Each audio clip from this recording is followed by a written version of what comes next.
사랑하는 성도 여러분, 4월 25일 목요일 오늘도 여러분의 모든 길 가운데 주님과 동행하시는 축복이 있기를 소망합니다. 오늘 우리가 함께 묵상하실 하나님 말씀은 야고보서 5장 13절에서 20절의 말씀입니다. 너희 중에 고난당하는 자가 있느냐? 그는 기도할 것이요. 즐거워하는 자가 있느냐? 그는 찬송할지니라.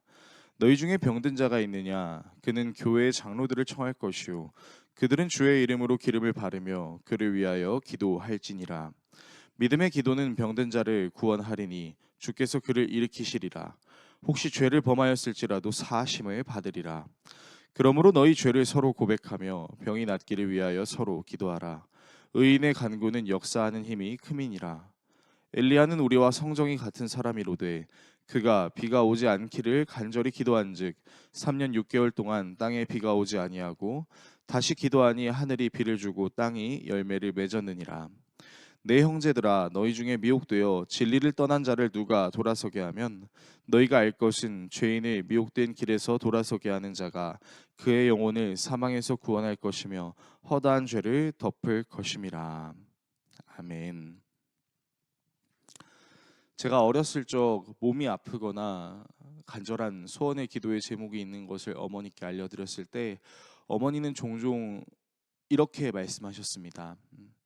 목사님께 가서 기도받자. 하나님께서 목사님을 통해 너의 병을 낫게 해주실 거고 또 너의 고민을 들어주실 거다라는 말입니다. 아무래도 어머니께서 이렇게 말씀하셨던 이유는 그때 당시만 하더라도 목사들이 성도를 위하여 안수하는 기도에 능력이 있다라는 생각 때문이었던 것으로 보입니다.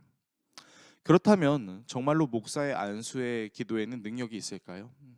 저는 능력이 있다라고 믿습니다. 그렇지만 한 가지 의문을 가질 수 있는 것은 그렇다면 목사가 아닌 평신도의 기도에는 능력이 없는가라는 의문이 듭니다.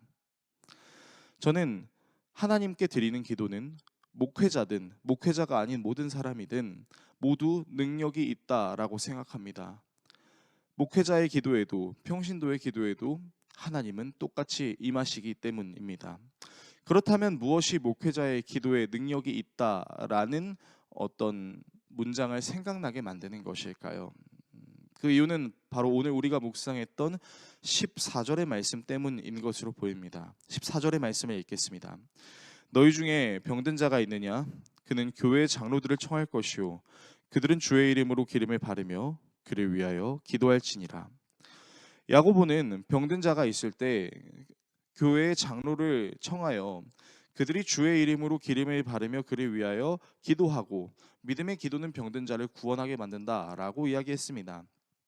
그렇다면 야고보는 이 말씀을 통해서 교회의 지도자라고 말할 수 있는 목회자들의 능력을 강조하기 위해서 이런 말씀을 하고 있는 것일까요?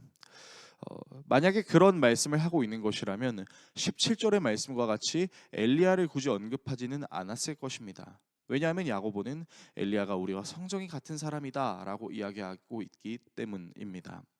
그렇다면 이 말씀을 우리는 어떻게 이해해야 할까요?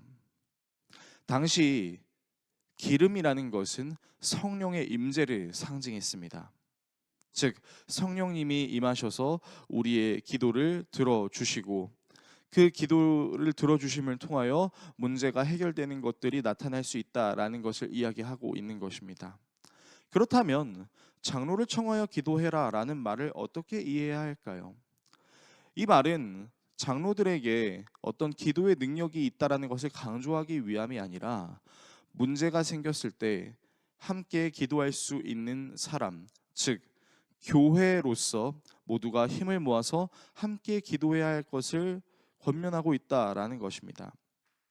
그래서 성령님이 임하시는 공동체, 함께 협력하는 그 공동체가 서로를 위하여 기도할 때 하나님께서 그 기도를 들으시고 역사하여 주신다라는 개념으로 야고보는 말하고 있는 것처럼 보입니다. 그래서 야고보는 기도함에 있어서 서로의 죄를 위해서 고백하고 또 그 병이 낫기를 위해서 서로 기도하라라고 이야기합니다. 본문 16절을 읽겠습니다. 그러므로 너희 죄를 서로 고백하며 병이 낫기를 위하여 서로 기도하라. 의인의 간구는 역사하는 힘이 큼이니라. 왜 서로의 죄를 고백하라라고 이야기했을까요? 성령님이 우리에게 임하실 때 나타날 수 있는 특징은 내가 가리고 있었던 수치, 내가 가리고 있었던 어려움을 드러내지 않는 우리의 연약함을 하나님께서 도우셔서 우리의 죄를 고백하게 하고 서로를 위해 기도하게 하고 서로를 위해 기도함으로 하나의 공동체로 이루어 주시는 은혜가 있는 것입니다. 그렇기 때문에 야고보는 어떤 목회자의 기도에 능력이 있다라는 것에 강조하기 위해서 이 말씀을 하고 있는 것이 아니라 목회자를 청하여 그리고 서로 함께 성령을 사모하는 마음으로 기도함으로 교회가 공동체로서 가져야 할 역할이 무엇인지에 대해 이야기하고 있는 것이라고 해석할 수 있겠습니다. 오늘의 말씀을 우리의 삶에 어떻게 적용해야 할까요?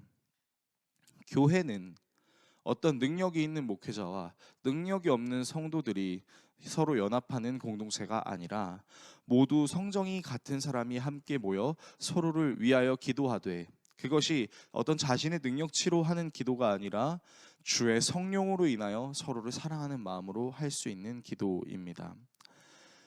목회자는 하나님의 부르심을 받은 사람이 맞습니다.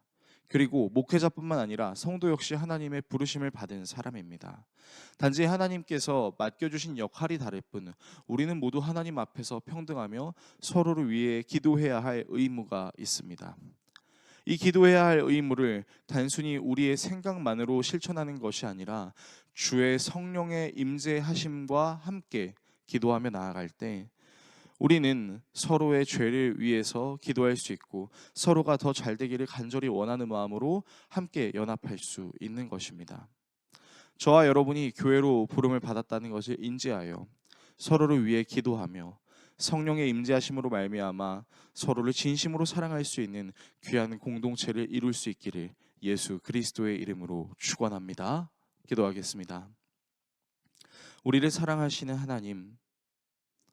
하나님께서 성령님으로 우리와 함께하여 주셔서 우리가 서로를 위하여 기도할 때 하나님께서 우리의 연약한 부분을 씻어주시고 은혜로 역사하여 주실 것을 믿습니다. 교회 안에 어떤 등급이 있어 서로를 차등하는 것이 아니라 서로를 내 자신과 같이 여기며 함께 연합하여 공동체를 이루므로 주님이 기뻐하시는 기도를 실천할 수 있는 우리 모두가 되게 하여 주십시오. 예수 그리스도의 이름으로 기도드립니다. 아멘.